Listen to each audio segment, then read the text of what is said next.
This is a happy place, ladies and gentlemen. This is a very happy place. I'm Dr. Chris Howard, the 8th president of Robert Morris University, and welcome, welcome, welcome to our event center. Thank you so much. This is our first ever President's, hey Lauren, how you doing? Welcome back. This is our first ever President's Council event here at our event center, and we built it just for you. And we built it with your support. So thank you all for being a part of the President's Council. Let me introduce a few people once we get started. I want to invite the members of the Board of Trustees in attendance to stand and be recognized. I know I saw Steve Clemish and Christine Bryant and Rich Archer and Katie Jacobs and Dave Lancia and Mike Smith. Great. Thank you very much for letting me have a job. I really like it here. I want to ask all the students, who really are the reason for the season, I want to ask all the students to please stand and be recognized.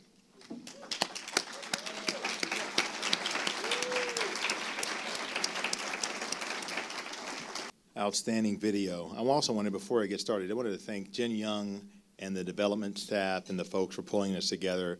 I want to say, let's just give her a round of applause. Everybody a round of applause. Let's do this. I like to say that video was a tough act to follow, except for that last guy that spoke. He's a little overrated. I want to thank everyone who played a part in it. That video tells a great story. It tells us the Robert Morris University story, as do these pictures around the room. So do yourself a favor, look at these pictures. My wife Barbara, Tim, one of our faculty members, were very intimately involved in hanging these. So the Robert Morris story kind of hangs around this room. And it's a story that has many heroes, many stars, and not just those who appeared on camera. When you watch that video, when you hear the stories that our alumni tell, that our faculty tell, and that our students tell, you realize that we are part of something much bigger than ourselves. If you go down to the first floor of this building, right near the People's Gate, we recently installed something called the Hall of the Colonials. Now, you owe it to yourself, I promise you, to walk that hall, and if you haven't done it yet. It tells the story of RMU's founding, our historic milestones, and our athletic achievements in these big, huge 15-feet panels. As our president would say, they're huge. They're huge. It's larger than life because RMU, ladies and gentlemen, is larger than life. Larger than life. And that's not necessarily how we've always described ourselves. I'm always struck by the times I'm interacting with people. I gave a talk last night over in Swickley, and there were some RMU graduates in the audience, and they were just saying that, wow, Dr. Howard, it's a very different narrative than it was before. But as Sir Isaac Newton said, the reason I can see so far is because I'm standing on the shoulders of giants. Rest assured, we would not be here today but for Robert Morris Junior College and Robert Morris College and Robert Morris Business School and the Pittsburgh School of Accountancy. But when you consider what we've achieved, where we started, where our students started, and what they achieved, then you realize there is no other way to describe it. Throughout our history, we have evolved and adapted to meet the challenges, to meet the changing needs of our students and our community. But our mission has remained consistent, to launch students into great careers and great lives. To launch students into great careers and great lives. What you saw in that video is a celebration of our history and a call to build a shared legacy for our future. RMU is indeed ready to rise, and we are asking you to lift us up as you've always done. Thank you very much.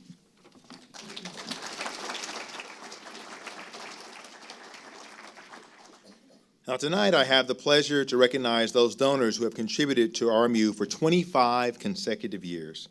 This is the 5th class of donors to enter this elite group. The financial support of these donors not only helps to launch our students into great careers and great lives, it also sets an example for others to follow, because consistent giving is the lifeblood of any university. Now I ask you to join me in recognizing these year's consecutive giving honorees, Professor Dennis R. Rudd and Mr. Eric P. Lynn. Would you join me on stage?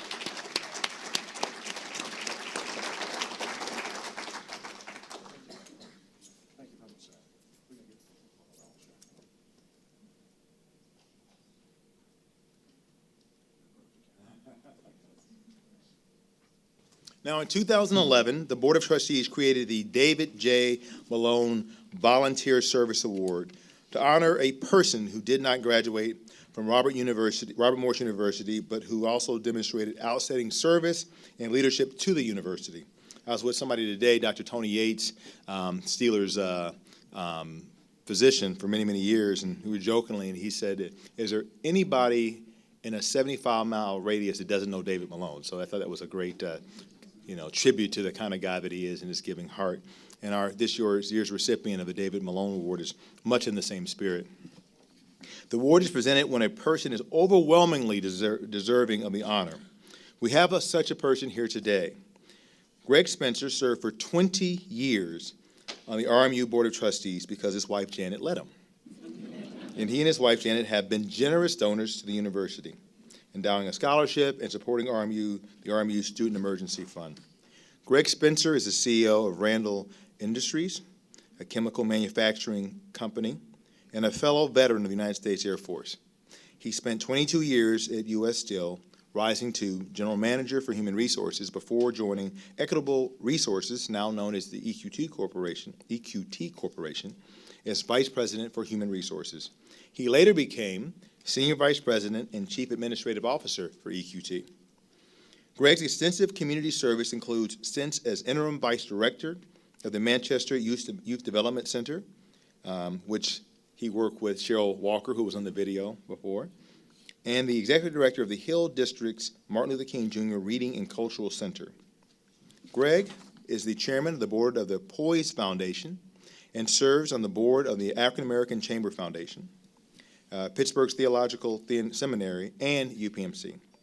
He is the founding board co-chair of the Executive Leadership Initiative, or TALI, which has a great association not only with Tepper, but also at Robert Morris University as well, helping African American executives rise to the C-level ranks. He's done a fine job.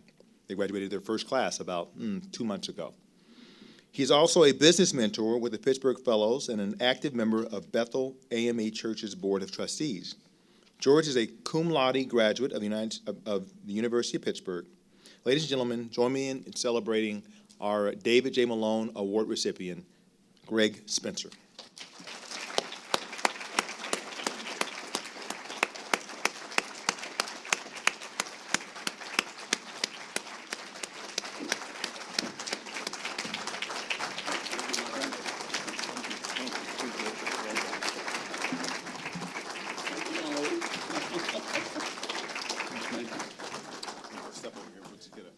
Do the picture real quick. Okay. We'll go right over here.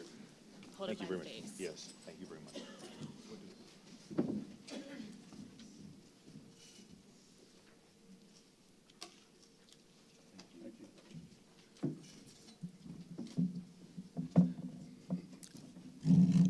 I don't know if you noticed, but I had a limp as I walked up.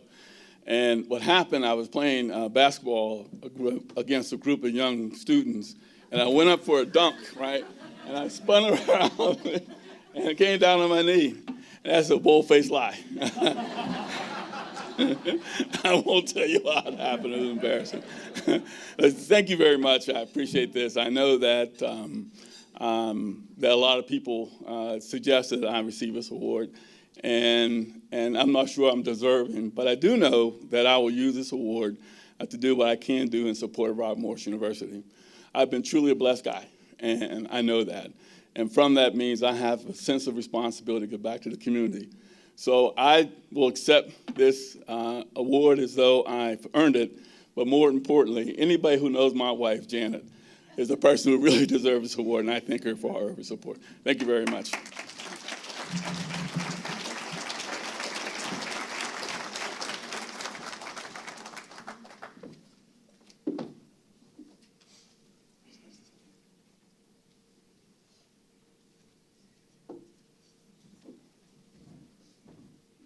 Greg, you all had us going with the basketball story.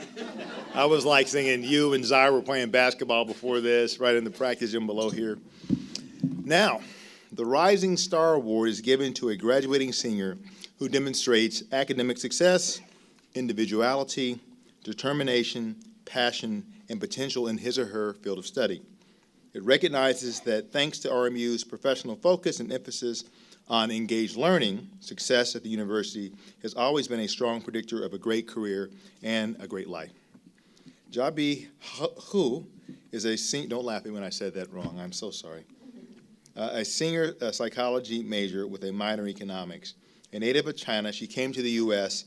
to study social sciences at Robert Morris under a presidential scholarship. The 4.0 Dean Scholar is an honors program participant who has also been named to the Psi Chi International Honor Society. With an ultimate goal of contributing to positive change in the Chinese educational system, she plans to pursue a PhD in education policy. Xiaobi recently completed an internship as a research assistant at the University of Pittsburgh and attended a Hertog Foundation summer course in political philosophy through an RMU professional development grant. She presented a paper at the Pennsylvania Political Science Association annual conference and also won an Honors Enrichment Award to further her summer studies.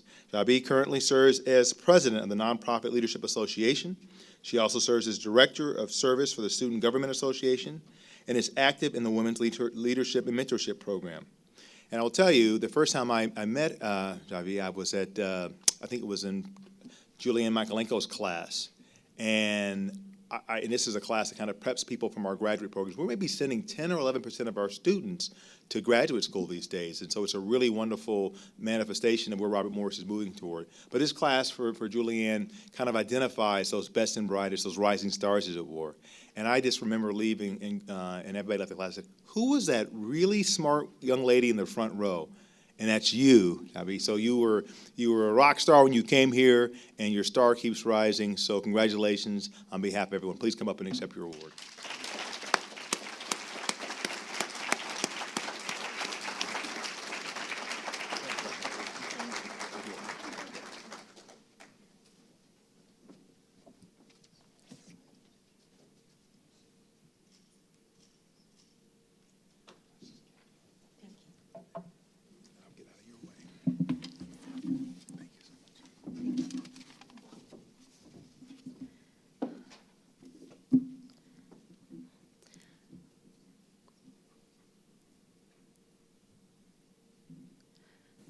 Good evening, everyone.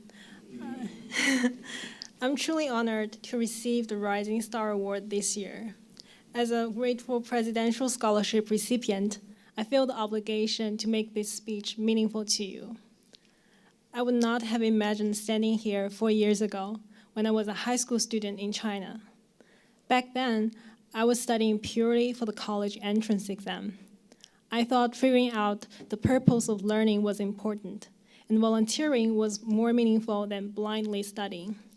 However, my commitment was considered useless and even disruptive. I was frustrated and angry, eager for an alternative educational system that would value the holistic development of students. But studying abroad wasn't economically feasible for my family. Eventually, it was the presidential scholarship provided by RMU that allowed me to come to America and to experience the education that has changed my life. RMU has introduced me to a different experience in classes and with professors. As a high schooler, I only had dreams of pursuing knowledge that truly interests me. Becoming a researcher and expressing my thoughts were only imaginable, but RMU has made them achievable for me. I remember the excitement when, for the first time, I was asked, "What do you think?" after posing a question to the instructor. The first time I collected and analyzed data. The first time I was encouraged to present my research paper. The first time I designed a research poster and was awarded Best Poster at the RMU Undergraduate Research Conference. More importantly, the support and hard work of the educators at RMU have given me the greatest gift, a belief that I can be the change agent that I aspire to be. I want to thank Dr. Harold for inspiring me and pushing me to explore political philosophy. You are my first mentor at Robert Morris University. The time you spent outside class enthusiastically discussing political philosophy with me was an invaluable experience. Your insights shed light on problems I did not see. The perspective you have shared with me will help me make lasting changes in China, and I will always appreciate your guidance and intellectual generosity. I want to thank Dr. Rauscher for exposing me to illuminating ideas. The Identities and Inequality Honors Seminar with you provided me with the space to think and talk about topics that were not commonly discussed in China. You made me see how my position in society unconsciously influenced my perception of leadership. And I realized what limits me is not what I cannot do, but what I think I cannot do. The revelation has led me to broaden my ambition and has guided my research project and my honors thesis. I want to thank Mrs. Michaelenko and Lindsay Soblowski from the Office of Scholar Development for believing in me and supporting my seemingly endless pursuit of scholarly experiences. Over steaming cups of tea, we spent hours and years refining my writing and focusing my message for numerous applications. Through some successes and many failures, I have developed the agency and resilience, qualities that I would not have developed if I had stayed in China. I want to thank fellow officers from the Nonprofit Leadership Association and from the Student Government Association for working with me to promote volunteering on campus. I remember the winter clothing we collected for homeless people in Pittsburgh, the blankets we made for the Children's Hospital, the cards we wrote for the Sewickley YMCA, the t-shirts we tie-dyed for the kids at Mooncrest neighborhood, and the toys we made for animals and animal friends. Coming from an environment where volunteering was often for resume building, I cherish the memories with people who enjoyed volunteering because they liked helping others. And I'm grateful for being a member of the Women's Leadership and Mentorship Program, for enabling me to meet amazing women leaders and to consider bigger roles for myself. Through attending the new leadership program, Ready to Run Pittsburgh, and the National Conference for College Women Student Leaders, I interacted with more people seeking leadership to achieve communal goals. Since then, I have pursued leadership more actively because I saw how it can be used for good and not just personal gains. When I think about America, I think of all these people. I think of the help and care they have given me along the way. Now I know why I'm studying. I know my work can have broader impact beyond my natural life. The scope of my ambition has become greater than it ever could have been thanks to the Robert Morris University. And this eye-opening experience would not have been possible without the support of all of you. Without the presidential scholarship, I would not have been able to come to America and attend RMU in the first place. It is because of your continued support that students like me have the opportunity to grow and rise and hopefully make RMU proud. Looking forward, I plan to go to a graduate school to study education policy. After finishing my PhD, I will go back to China and pursue a career in the Department of Education. I want to bring my vision back to China and to promote education policy that supports critical thinking and civic engagement. My ideas regarding these concepts have been refined in classrooms, offices, and the library of Robert Morris University. I'm proud to be a colonial, and I'm grateful for all the help I have received from the RMU community. Thank you for your generous gifts that have made an RMU education possible for generations of students like me.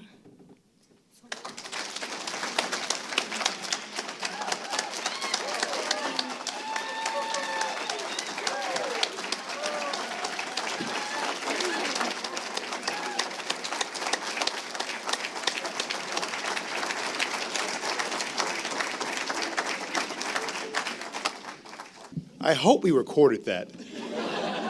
Did anyone have, yes, we recorded that. Yes, we did. We're going to raise $100 million for this university. We're at $92 million right now, and because of you, we're going to bring 105 or 110. That's exactly what this university is all about. I want to say thank you yet again.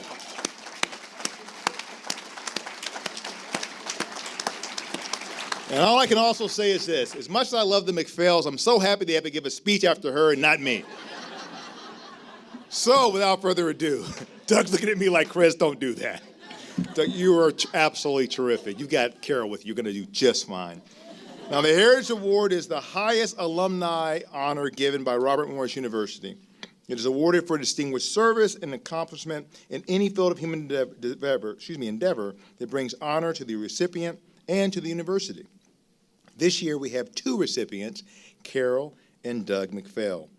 So fun to call these people in any given year to tell them they got the award. And then either I kind of ambush them. It's like Punk by Ashton Kutcher, You call them or you invited them to my office and they were so suspicious about the award. Like, are you asking me for money, Dr. Howard? Not yet. That'll come later. But it was the funnest thing in the world, and it was great to see them blush and be so excited about this. But let me tell you a little bit about Carol and Doug McPhail because they are great, great colonials and great, great people. Carol and Doug McPhail are generous supporters of the RMU School of Business, both professionally and financially. The colonial couple made a strong commitment towards the construction of the School of Business building, leading to the creation of the McPhail Commons. They also have established an endowed scholarship at RMU. Carol is a retired partner at Deloitte in Pittsburgh, where she specialized in taxation and later rose to leadership positions in the company's energy resources practice.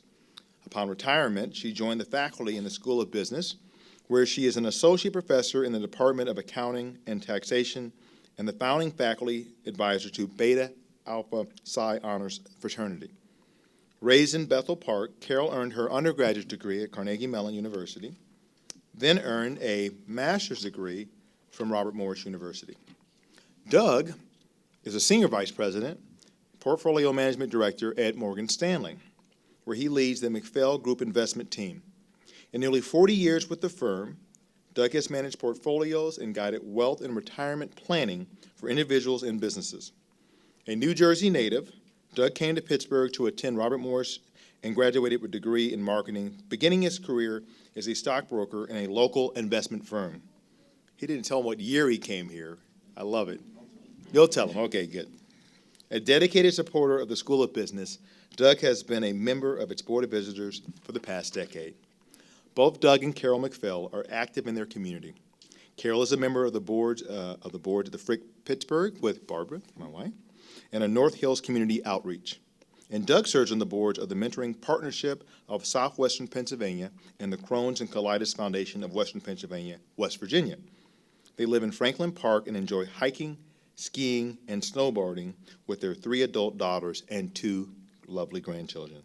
Ladies and gentlemen, our winner for the Alumni Recipient Heritage Award, the most distinguished and high award we can give to alumni of this university, Carol and Doug McPhail.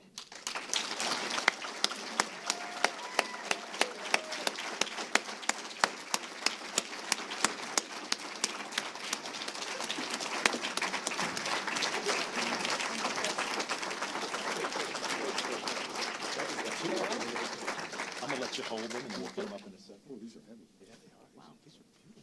Jesus. Get that? Yeah. Come on up here, we'll get it. Throw it on Doug, huh? No. I'll stand in the middle. That's great, thank you.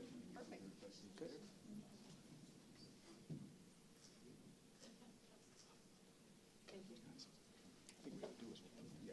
Yeah, perfect. All right, guys.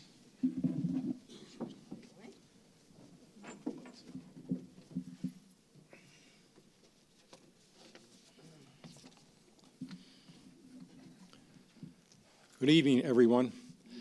I'd like to start off with a little story about an incident that happened to me this morning. I was at the Pennsylvania Driver's Agency downtown to renew my license and to get my real ID. Does anyone have a real ID yet? All right. So I went in and I got number 101I. So I'm sitting there in the crowd, and suddenly they say, 101I, report to table number 2.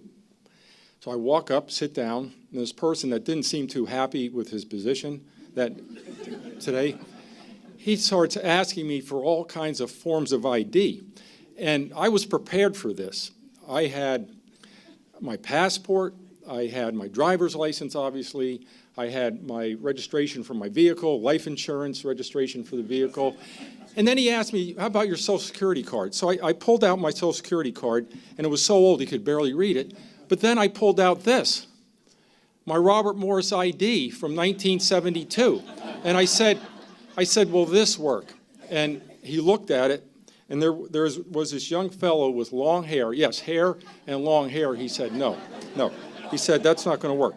But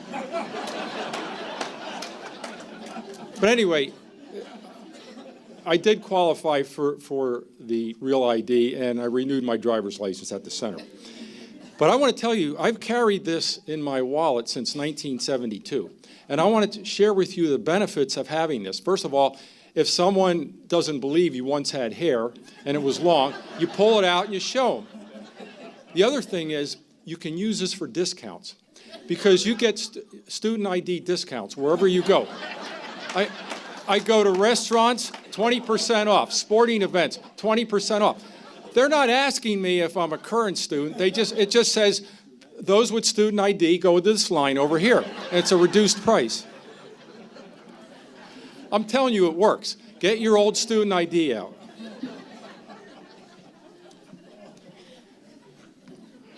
Enough frivolity.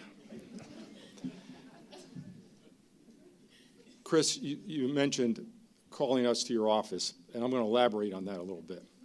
On Thursday, September the 5th, I was checking my cell phone like we all do every 15 minutes. And I looked, and I saw that I just received, and Carol just received, an email from President Howard's office. I immediately dialed Carol on the phone. I said, Carol, did you get that email? Yeah. What do you think Howard wants? Yep, I agree. He wants money. Well, what the email said was, you're invited to come to Dr. Howard's office and meet with him for coffee for a half an hour on an upcoming day. Well, it just so happens I had a Board of Visitors meeting coming up the next week, and Carol's on campus all the time. So we scheduled a meeting. And I remember walking up to his office. He greeted us. He brought us into his office. He sat us down. And first thing he said was, I bet you think I'm going to ask you for money. He said, not now, but that'll be another time. Rather, we want to bestow on both of you the Heritage Award. You could have knocked me off a chair with a feather. I thought, he's making a mistake. I can't believe he's choosing us, because I know of the other recipients in prior years, the illustrious group, many of them are here. And I thought, wow, what an honor. But Carol and I are truly humbled and honored by this award. And we would like to thank President Howard, all the Board of Trustees, Board of Visitors that are here, faculty, administration, staff, and most importantly, the students.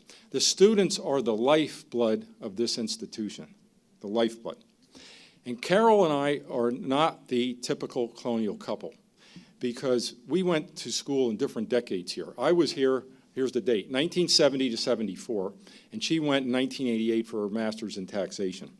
So our journeys began on different paths, but we all nonetheless have reaped the rewards and the benefits of Robert Morris. And I'd like to share my story with you, and then Carol's going to have a few remarks afterwards. And I'd like to title my remarks, The Fork in the Road and Your On Button. It was almost exactly 50 years ago this month that I first heard the name Robert Morris College. I grew up in northern New Jersey, and neither of my parents knew anything about college, but they had a common interest in seeing that myself and my sister, we had a better start to our lives. They wanted us to go to college. They had experienced the Great Depression and the World War II era. But back then in my youth, I had little interest in academics. I never took a book home from high school.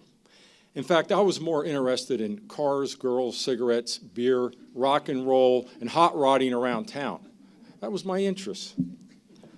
One day, my dad arrived home from work, and he was a salesman, and he had a brochure in his hand. He had a brochure, and he handed it to me, and it was from Robert Morris College, as it was called back then. You see, he had a customer whose son was going to Robert Morris in Pittsburgh, Pennsylvania. So he showed it to me, and he said, what do you think, son, about going to college? I said, I really don't have any interest, Dad. But he convinced me to quickly take my SAT exams and get the results back. And then I think he sent in the application. He just had me sign it. He sent it in. A few weeks later, something came in the mail to me. It was an envelope. I opened it up, and here, I couldn't believe it. I was accepted to college. Robert Morris accepted me. They were going to give me a chance. Again, I thought maybe it's a mistake. And that's what my dad thought. He quickly sent in a deposit. He didn't even ask me if I wanted to go. He sent in a deposit before the rejection came or a correction letter. So a few weeks later, I was on the road to Moon Township by myself for a 2-day orientation program. I knew nothing about Pittsburgh other than the pictures and photos that I saw in my history books. That dark, smoky city with the air so thick from soot and smoke that you could cut it with a knife. And as I came through the Squirrel Hill tunnels, I rounded the bend, and there in front of me were 2 big smokestacks from the J&L Southside Works spewing fire and smoke. I said, this is it. This is Pittsburgh. This is Pittsburgh. I knew it. But then the parkway makes a bend and it veers toward downtown. And I looked ahead of me, and there was this shiny, beautiful city. The air was clear, and the water in the Mon River was clean, and there were boats on the river. I arrived home the next day, and my dad said, son, what do you think? I said, oh, it's quite nice, but I'm not going. He said, you're not going? I said, Dad, I don't want to go to college. I want to stay in Jersey with my friends and just continue working at my janitorial service job and maybe a gas station or another manual labor job. And he said, son, give it a try for 1 semester. 1 semester, if you don't like it, you can come home and your jobs will be waiting for you. This was my life's fork in the road. I had a choice. I could stay in New Jersey, or I could go out to college at Robert Morris University in Moon Township. This is the path that I chose. That's the fork in the road that changed my life. Shortly thereafter, we got in the car, and they were taking me to the campus for my first day at Robert Morris College. And I remember driving on the turnpike, and it was a rainy, dreary day. And my dad had opened his Esso Oil Company map. That's the predecessor to Exxon. And we pulled over, and he looked at the map. He said, there's all these beltways around the city, major highways around the city, and one of them goes over toward Robert Morris. So we got off the turnpike, and we quickly found out the beltways are just 2-lane roads that go nowhere, and no one ever uses them. And we arrived at the campus finally, and it was not a good ending to our journey. After moving me into the dorm on campus, my parents subsequently drove off, leaving me in this strange place. And I did not want to be here. I really didn't want to be here. But I was hungry, and I ventured out of my dorm, Adams dorm, on the campus, still there. Went over to Jefferson Center, the cafeteria, to get a bite to eat. And kind of a personal miracle occurred. I struck up a conversation with a young student from Charleroi, Pennsylvania. He's here tonight, Ed Travisary, and we became friends, later roommates, and now we're lifelong friends, and we're Steeler tailgate partners as well. And then another personal miracle occurred. I began attending class, studying, getting involved with student government activities, and I even did well. I was getting on Dean's List because, you see, my on button was pushed. My on button was pushed. I truly believe we all have an on button, and some of us have on buttons that are on from birth. We're driven, we're passionate, we're going to change the world from birth. Others, it takes a while. It takes a long time. Some of us, our on button isn't pushed till our 50s, 60s, 70s. But mine was pushed here in this wonderful learning environment and by this faculty that inspired me. Flashing forward, I graduated from Robert Morris with my Bachelor of Science in Marketing. I went on for my MBA at Duquesne University. I met Carol at the Rusty Scupper downtown. I got interested in finance and investments, got a job as a stockbroker, went on to Morgan Stanley, and I've been there ever since. I've enjoyed a 40-year career and a wonderful life. I want to tell you all, I'm not done yet. Looking back, like many of us here, I owe it all to Robert Morris for taking a chance on this kid from New Jersey and for taking the correct fork in the road toward Moon Township, and for this wonderful institution, the teachers, everyone here, the environment, pressing my on button, all resulting in a wonderful life. In conclusion, my story is not unique. There have been thousands of young people who've come through this institution, and their lives have been changed by Robert Morris University. We've all enjoyed a path to success in a wonderful career and a rewarding life.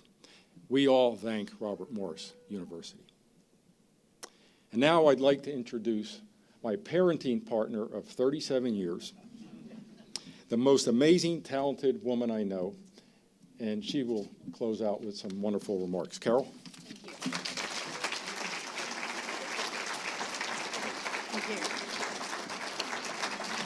What he really wanted to tell you was that he changed more diapers than me. So anyway, good evening, everyone. Thank you, Doug, and I'm not sure I can top that, but I will give it a try.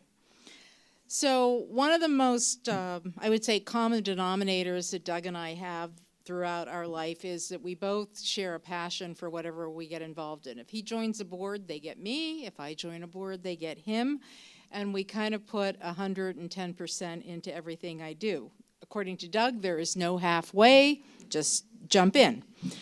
So it was somewhat natural that when I came to Robert Morris, that I would bring this same passion to the School of Business. When I accepted Pat Litzinger's offer to become the head of the Department of Accounting and Taxation after my retirement from Deloitte. And I don't think Pat is here tonight, but I owe him a debt of gratitude for offering this opportunity to me. I'm one of these bottom line people, so it's like, learning curve? What's a learning curve? Just jump into the deep end of the pool. Anything is possible, right? And so that's exactly what I did. I enjoyed a wonderful, robust, and rewarding career at Deloitte, but I have found that since coming to RMU, I've had a few challenges in academia, but I've also found that it is a great blessing working in this environment, and that's part of what I would like to share with you tonight.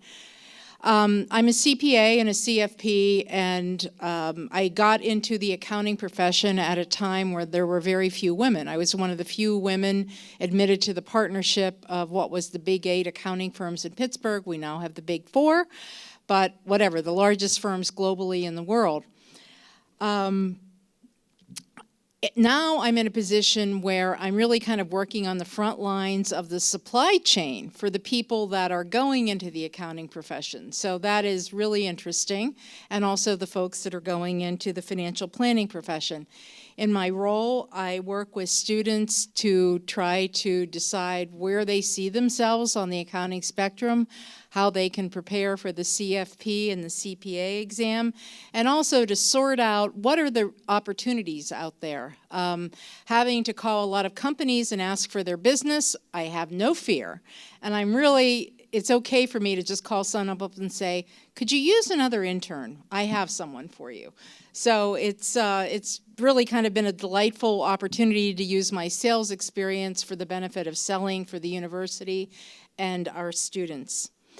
I refer to this as work, but it is not really working because I feel that in my work it is not a toil at all. I think of the words of Andrew Carnegie, who founded the university that I graduated from as an undergraduate, who said, "My heart is in the work." And I never knew that he said that until I recently looked at that. And I would tell you that my heart is in my work at RMU, but it is not just my heart that is in this work. I'd like to take a few minutes to pay tribute to the faculty of this university that I have come to love and respect, because as a parent, Doug and I have paid a ton of tuition, mostly to Penn State University.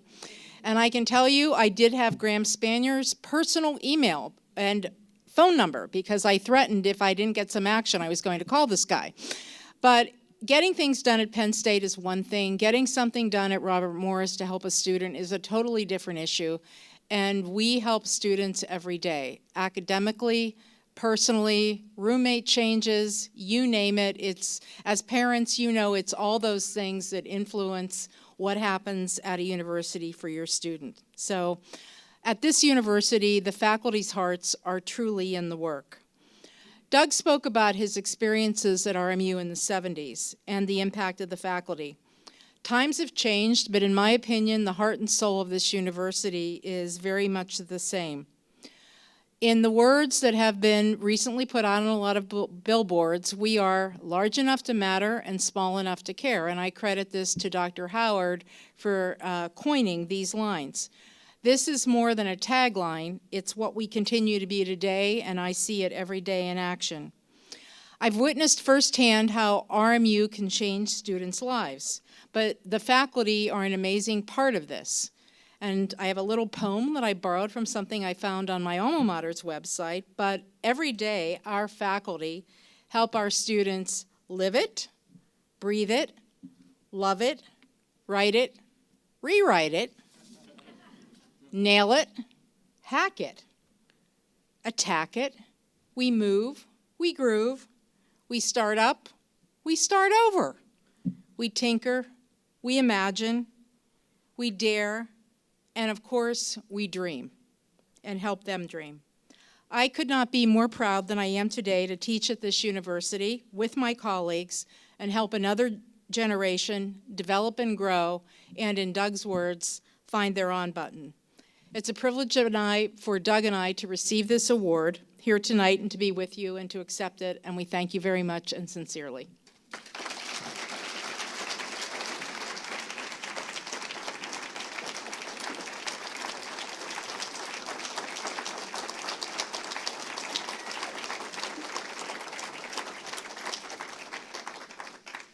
Tell me we got that. Tell me we got that. You heard it all before. I'm going to close, and I'm going to be very proud of my military days because it said that Colonel Young over there said 1950 hours, and we're at 1949 hours. And I think the food and bar is still open, so you can eat and drink. So, yeah. So there's a couple things in closing. What a wonderful night. I want to celebrate again all the folks that were named tonight, the recipients for the award, and just give them a round of applause.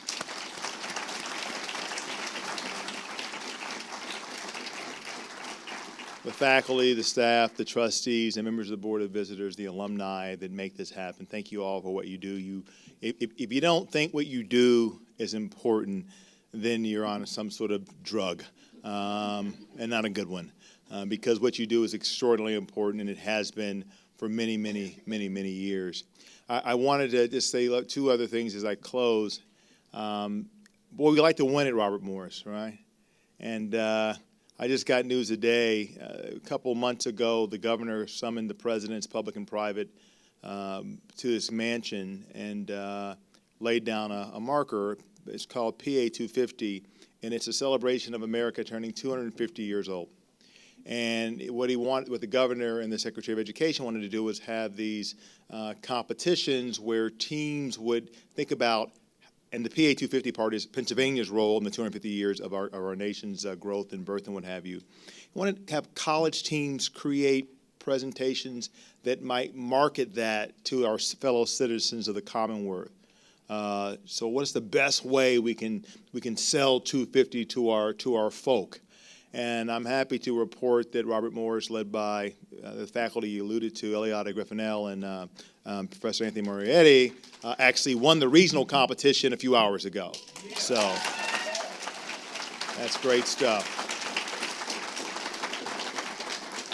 And it's so exciting. They did it at Point Park University, and there's this great big picture of these wonderful Robert Morris University faculty, Eliade and Anthony, and also our 3 or 4 members of the team who are interdisciplinary, inter-school, and they're smiling. There's a big Point Park sign above it. But Point Park lost, and we won, which is very, very cool.